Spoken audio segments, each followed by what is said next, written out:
Welcome back, class 12th. We are again here back in our economics class and we're discussing money and banking. Money was finished in the previous video, and now we are on the commercial banks, the banking system of our country. And under this topic, we first deal with commercial banks. We've already discussed in business studies class that what are commercial banks. Still, we'll have a small revision. Commercial banks are profit making institutions. Okay, whatever they do it for the sake of earning profit. Okay, and how do they do? By performing two tasks: by accepting deposits and advancing loans. So these are those institutions which accepts deposits and advances loan for the purpose of earning profit. So their major um, operation is for the sake of earning profit, and this is why they're named commercial banks. So they work for earning profit. So commercial banks are any profit making institution which accepts deposits and advances loan. These are the two basic functions which they perform in order to earn their profit. So these two, accepting deposits and advancing loans, become their primary functions.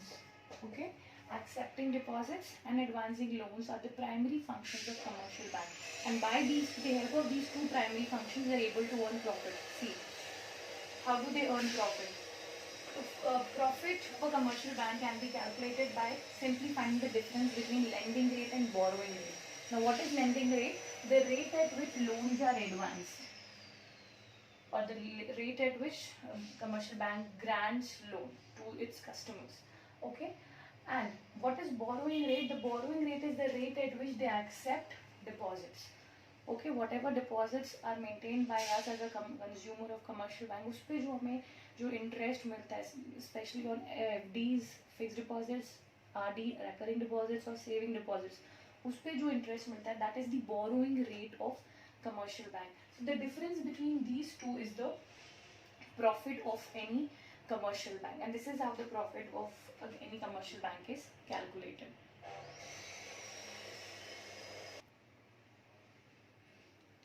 Now, the primary functions of commercial bank includes accepting deposits and advancing loans. Now, commercial bank accepts three kinds of deposits: current deposits, which is also called demand deposits; fixed deposits, which we are aware of, which is also called as time deposits; and saving deposits, which we normal consumers maintain with commercial banks. Now, what are current deposits? Current deposits are mainly maintained by the big businessmen who requires big huge amount of money, or maybe on a single day, for making big transactions. Okay, so on such kind of deposits there are no restrictions on the amount of withdrawal or the number of transactions. Okay, so this is a kind of a service provided by the bank, where the bank allows these depositors to make huge transactions even on a one single day. So there is no limit on the number of transactions or on the amount. Because they provide such service, instead of giving interest, they charge certain amount as fees for providing such services, and on these kind of deposits there are no interest paid. So they are providing a service to give you any amount of money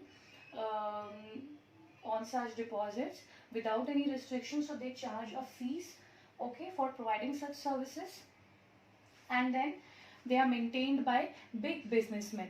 They are maintained by big businessmen, and these are called demand deposits because they can be they are repayable on demand, or they can be demanded anytime the depositors feel like. Okay, so important features of demand deposits are they are repayable on demand. There are no restrictions on the amount of transactions. Okay, any amount a depositor can withdraw. Then maintained by big businessmen to simply these accounts are maintained to make the payments of involving big amounts. Then there are no interest paid on such current account deposits, and instead of giving interest, they charge fees because the bank allow these depositors to make any kind of transaction of any amount. Now, next kind of deposit is fixed deposit, which is also called as time deposits. Okay, now fixed deposits we all know, these are those deposits which are maintained for a big period or long period of time, where withdrawal is not possible or is not allowed. And if in case a consumer is in need, if he wants to break his FD, then he would lose a good amount of interest. So these FDs are those deposits which are held for a fixed period of time, non-checkable. You cannot anytime withdraw the amount, and these type of deposits carry huge interest. Okay, so since banks pay good amount of interest on this, mostly we consumers or individuals do this fixed deposits for the purpose of investment, so that we earn this huge interest. And if you remember, when we were doing national income, I told you when bank pays us interest, this is included in the national income because it is a factor income. So this huge interest is kind of an earning of the individual who maintains these deposits. How are they different from demand deposits? These are non-checkable. These were demand deposits, withdrawn on demand. They cannot be withdrawn on demand. So the basic difference. इस पे interest नहीं मिलता था, and we do get good amount of interest on this. This is the second difference. So the difference between FDs and demand deposits can be sorted out. No interest is paid over demand deposits, whereas fixed deposits get a good amount of interest. These are non-checkable, whereas these are withdrawable on demand. Okay, so the last is saving deposits, which we normally consumers maintain it with the bank, and this saving deposit has a combined feature of demand deposits and fixed deposit. Now what are those combined features? See, these are checkable like demand deposits, but there are few restrictions. We know as a consumer we cannot withdraw more than 10,000 in one particular day, and there cannot be more than 5 transactions. Okay, so these are the restrictions imposed on the saving deposits. These are checkable, these are withdrawable, but with few restrictions. Now here it was no interest, and here it was a good amount of interest. Saving deposits do get interest, but that interest is a very small percentage.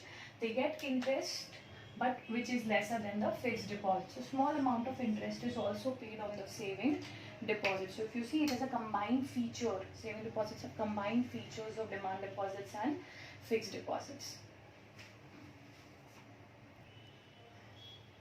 Now the second primary function of a commercial bank is advancement of loans, and there are 3 kinds of loans which commercial bank advances. The first is cash credit, second is demand loans, and the third is short-term loans. Now how do banks advance loan?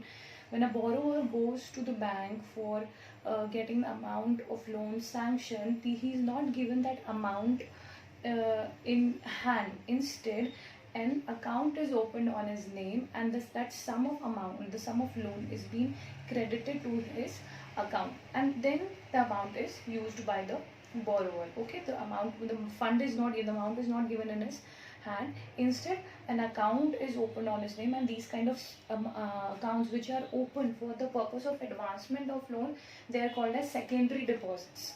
They are called as secondary or derivative deposits of the commercial bank, जो कि open करवाए गए हैं for the purpose of advancement of loans. Okay, so whenever commercial bank advances loan, they create an account of that borrower and credit that sum of amount on his account, and then the borrower can use it.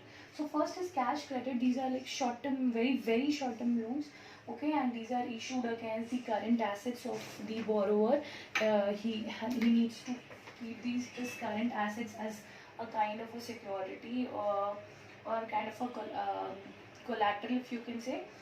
Okay, these are shares, bonds, debentures, any financial assets which a borrower holds can on that basis he can borrow a sum of amount, and इसमें credit limit sanction हो जाती है. Credit limit is sanctioned, and that credit limit is credited to the borrower's account, and the borrower can use that credit limit entirely or in any way he wants, and an interest is charged on it.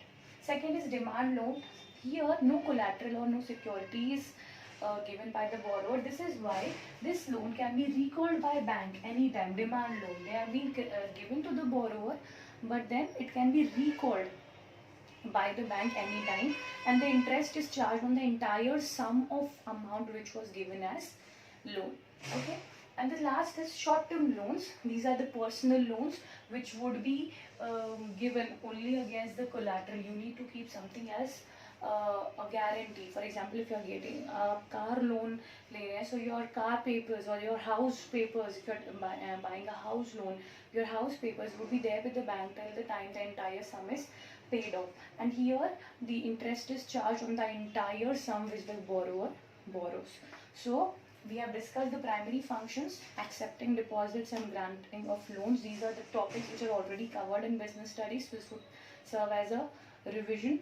You can take down these notes and write it as it is in your copies for the purpose of reference. In the next class, we'll discuss secondary functions and general utility functions of commercial bank. Thank you, and keep revising. Stay safe, stay home. Thank you.